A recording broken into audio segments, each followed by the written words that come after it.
Hey you and welcome, my name is Mike, and in this old video we're going to Alberta. People keep giving out to me for lumping all of Canada in as one, so there you go, hope you're happy. In this one we're going to our old pal Calgary, and to the year 2014, if you can believe that. Douglas Garland was a man with a plan which he derived from a grudge he had, and it's just, oh man. A lot of you actually suggested this whole case to me, which is tickety-boo. So let's give it a go.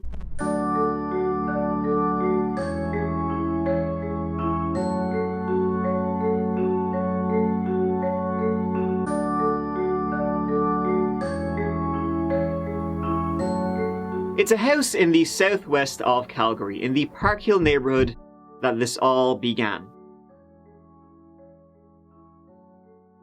Well, you know, it had actually been bubbling for a while, unbeknownst to most, but this is when we'll begin.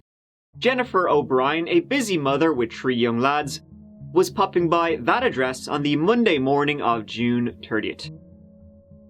Her parents, Alvin and Kathy Lickness, lived there, and Jennifer's 5-year-old son, Nathan, who adored his grandparents, had just spent the night with them in the house Jennifer and her 4 siblings grew up in.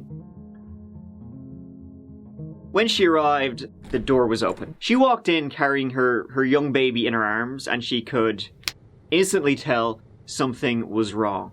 There was a certain smell, but the real giveaway was blood. Lots of blood everywhere. The beds, the walls, floor cabinets. But with all that, there were no bodies. Instead, drag marks, and Alvin, Kathy, and young Nathan were nowhere to be found.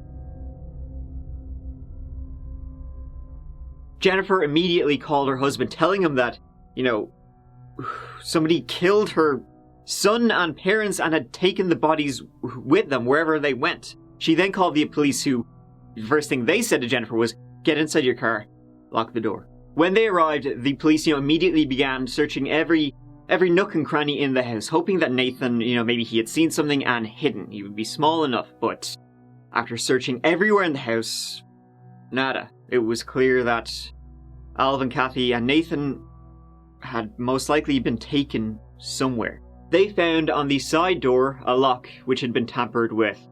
Seems how whoever did this, well, they popped in that way. No DNA or evidence relating to the perpetrator was found. In fact, they discovered diddly squat at the house at this stage. The blood matched that of all 3 people who were known to have been in the house, and a tooth was discovered which may have belonged to Alvin. A missing persons investigation began. An Amber Alert was issued for missing Nathan. This, no shit Sherlock, was pretty quickly just about everywhere. Out of that incredible story in Calgary, the one the whole country is watching, the disappearance of a 5-year-old boy and his grandparents. You are our superhero right now, and we're going to bring you home very soon. The father of missing 5-year-old Nathan O'Brien breaking down as the entire family pleads for help locating their son and the child's missing maternal grandparents, 66-year-old Alvin Lickness and his 53-year-old wife, Kathy. The best people that can be with you other than us is your grandparents. An Amber Alert was issued Monday after Nathan's mother went to pick him up at his grandparents' Calgary home and found the trio was gone. There are signs they did not leave their home voluntarily. Police insist they still have hope that all 3 will be found alive. Tips came pouring in, soaking them up. And the police got loads of videos and CCTV from nearby homes and businesses. Folks were pitching in to try and, help solve such a horrific crime. But nobody actually knew anything. And there were a lot of people to speak with. So it's believed that the crime happened on Sunday night. But on the Saturday and Sunday, that weekend, Alvin and Kathy had held like an estate sale. They were selling off all their stuff as they were moving out of Calgary. So it could have been, something to do with that. Someone just waltzed in, having a goo. Maybe they came back later that night. Seems like it could be something Dozens who were at the Licknesses' weekend estate sale responded to investigators' request to stop by the community centre with photos of their purchases. For days, police have been pouring through this home. We can now confirm that a violent crime occurred in that residence.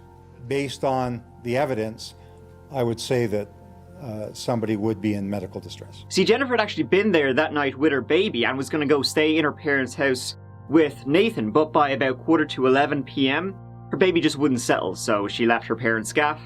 Nathan stayed, and then a couple of hours later, it seems somebody broke in and... It was 4 days later that the police released their first lead to the public. It was a green truck, a late 80s, possibly early 90s Ford F-150, and it had been on the street outside the house the night... Well, what happened happened. We begin with breaking news and a possible new lead in the search for missing 5-year-old Nathan O'Brien and his grandparents. Police releasing photos of this truck that they're looking for. They're looking to identify the truck and the driver of the vehicle, who they say may have information about the 3 missing, Nathan and his grandparents. Now, releasing that image turned out to be a very smart move, because not long after, the authorities... they got a call saying, yep, I know that truck. In fact, I'm looking at the bloody, maybe literally bloody thing right now. That truck belonged to their very own brother. The person who called was the sister of that brother, and her name was Patty Garland. Her brother's name was Douglas Garland. She was looking at that Ford F-150 because she was staying at her parents' house, where her brother lived. See, she had come from her home about 3 hours away with her partner, Alan Lickness. And Alan Lickness, who was trying to find his parents and his nephew. Douglas was taken in for questioning by the police. He wasn't saying anything, and a search was quickly undertaken on the 40-acre property where the Garlands lived. This was their strongest lead yet, and out here in the countryside, well, it's the perfect place to hide somebody. The police were hoping someone might still be alive, and, they had been kidnapped. But ultimately, no one was found. But some things were. A duffel bag inside, handcuffs, knife, club. Role-playing? I don't think so, and so they kept searching the farm. It is hot, exhausting, and frustrating work. A 4th day of scouring fields for anything, big or small. We do know police are holding Douglas Garland, whose parents own land near where today's search took place. There's no indication otherwise, so we are hopeful that we will find them alive. One thing they did find was a burning barrel. Inside looked like nothing but ash. Over 300 officers would get involved in the search, combing through nearby fields and wetlands. The farm was an airdrie, 30 minutes north of Calgary, so everything in between was turned over. In the meantime, though, Douglas was arrested. Not on, murder or anything like that. Not yet, though. He was certainly, in the crosshairs. No, he was arrested on identity theft charges. Officers spent yesterday searching a garbage dump northwest of Calgary. Douglas Garland, who was named by police as a person of interest, appeared in court on charges connected to an unrelated case. The 54-year-old, who has ties to BC, remains in custody. He is due back in court tomorrow. Yeah, see, he had assumed the identity of a fella named Matthew Hartley, who died 30 years prior. Douglas actually had quite the backstory, but we'll get to that. Point is that on the 7th of July, 1 week after the, we can assume murders with that amount of blood, he was arrested. On the 11th, however, he was released on $750 bail. Now, I don't know much about bail in Alberta, shockingly, but spoiler alert, Douglas Garland had quite a number of prior convictions.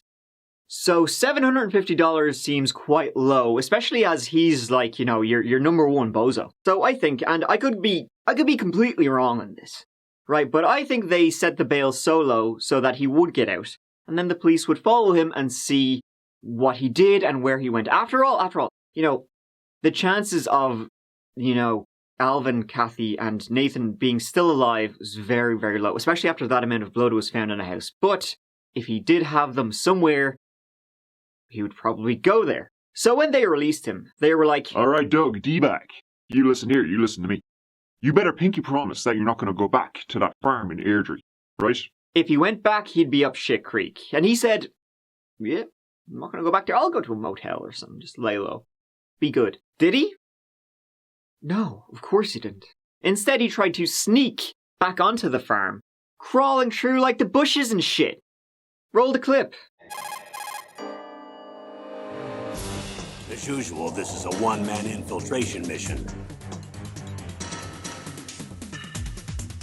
I can't just knock on the door and ask them to let me in. Make sure nobody sees you.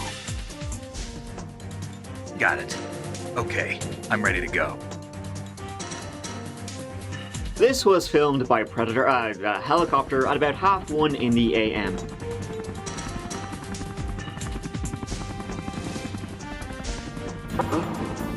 What was that noise? It was later that day that Douglas was charged with 2 counts of first-degree murder and 1 count of second-degree murder.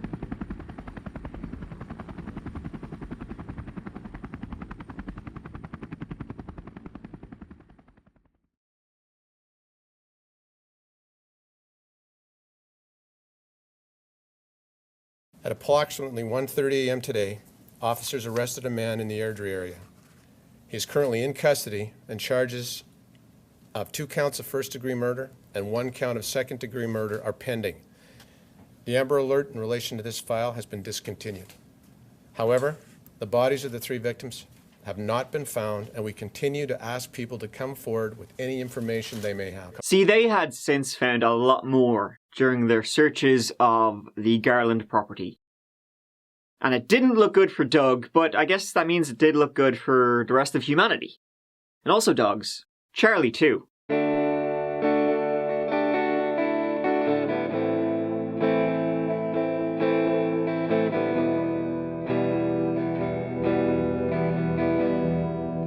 Inside that burn barrel, under the ash, they found bits of bone, teeth, and a pair of glasses. They were unable to determine who owned the glasses, but it was either Alvin or Kathy.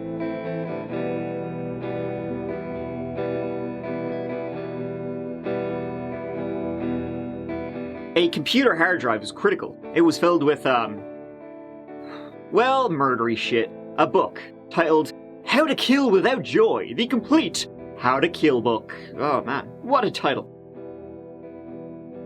The Death Dealer's Manual, an autopsy book, photos of people in adult diapers.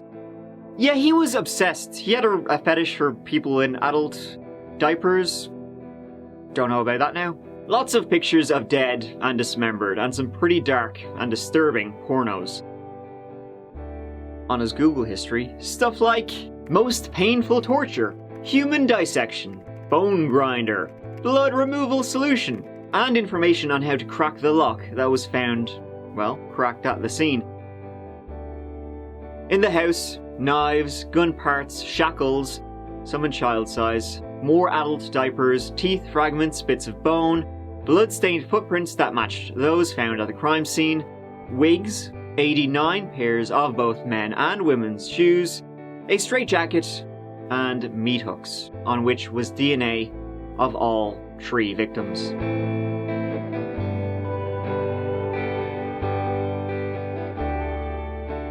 But the crowning piece of evidence, right, when this would go to trial, it was something that came from the heavens. Literally.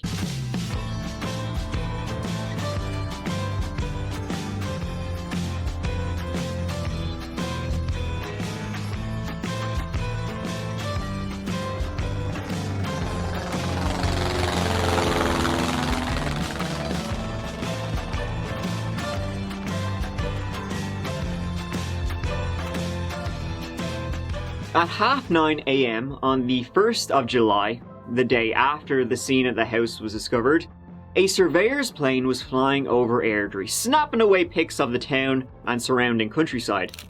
It would take a picture every 3 seconds, and one of the photos was directly over the Garland farm. It showed 3 bodies lying face down on the ground near sheds. 2 were big enough to be adults, naked with a cloth over their waist. They appeared to have been decapitated. The third was smaller, a child size, and lying to the side. When the plane flew over again, a day later, they were gone. So why did this happen? Well, there's no good reason, but I'll give you Doug's. See, Alvin Lickness was a businessman, and he was doing said business with Douglas. Alvin was an inventor and was in oil and gas exploration, and he hired Doug to work on a pump to separate oil and water, to do some wiring for it. This was back in 2006. The relationship between Douglas and Alvin came to an end in early 2007 when Douglas just stopped answering calls. Then Alvin patented the pump, which Douglas worked on. Now, he patented it, he never made any money off it. So it's not like Douglas was like cheated out of millions here or anything. I think it was kind of just like credit. But that rubbed Douglas really the wrong way. And this would gnaw away at Douglas for years. And also remember, Douglas's sister Patty was married to Alan, Alvin's son. So he's probably like constantly reminded of it. But yeah. Doug had previously been kicked out of college, well, medical school actually, for cheating. This was after he had a mental breakdown. He had been arrested numerous times on weapons violations and assault, but nothing ever came of it.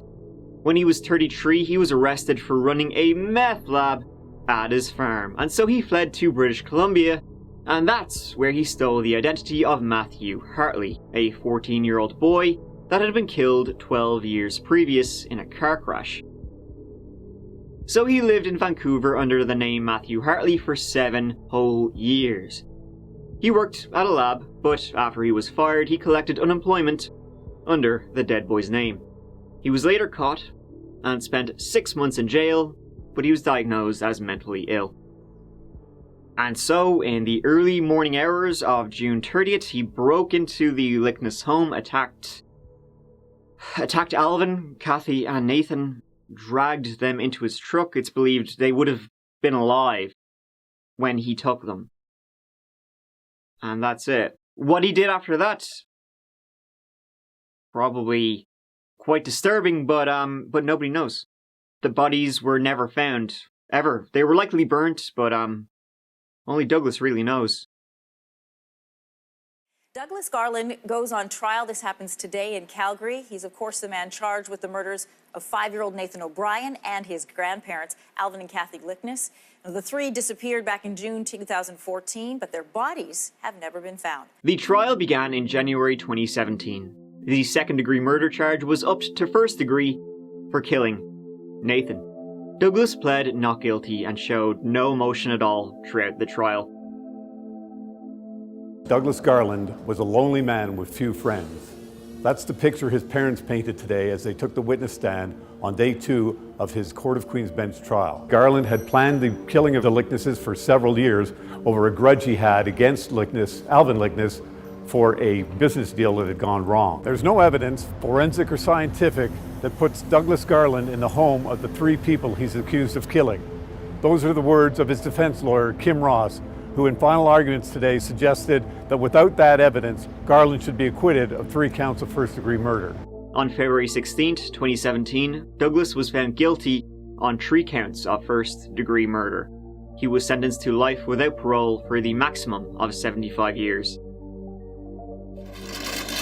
Theoretically, Douglas Garland would be 129 years old before he can apply for parole. Justice David Gates called Garland's crimes a case of cunning, cruel abduction, torture, and murder. It's been pivotal, it's been brutal, it's been difficult. I think people are going to feel some sense of relief in the outcome now, but it's a story that's going to stick with Calgarians for a long time yet. In her victim impact statement, Jennifer O'Brien, who lost parents and a son, said, "I take comfort in knowing that Douglas Garland will be locked up for life." But she told the court, "Sometimes I'm angry. Other days, I just cry all day. It is particularly hard watching Nathan's friends grow," she said, "knowing I will never watch my son grow or score the winning goal." He has since appealed, which went over about as well as a turd in a punch bowl. Wasn't a popular one. Overall, the Crown says the defense is cherry-picking pieces of evidence, misrepresenting it, and ignoring the wider scope of the investigation. And there you have it. One of the most disturbing cases I've covered lately, I think for sure. Harrowing in every way, such a brutal attack, on 3 innocent people, one of whom was a 5-year-old boy, for a grudge that happened 7 years previous, over kind of nothing. Since then, the Nathan O'Brien Children's Foundation has been set up in his memory, which you'll love to see. To end, I should point out that on the day Douglas was convicted, when he was brought to prison, he was attacked by several inmates. Quote, "It's alleged several men assaulted the 57-year-old man, causing serious injuries." Garland himself looked much the same in court, but hunched over and having trouble to walk. As it has also been reported, he's been assaulted in prison multiple times since his 2017 conviction. Which you also love to see. Thank you so much for watching. I really appreciate it. I'll see you as always, real soon in the next one. Till then, take care of yourselves. Mike out.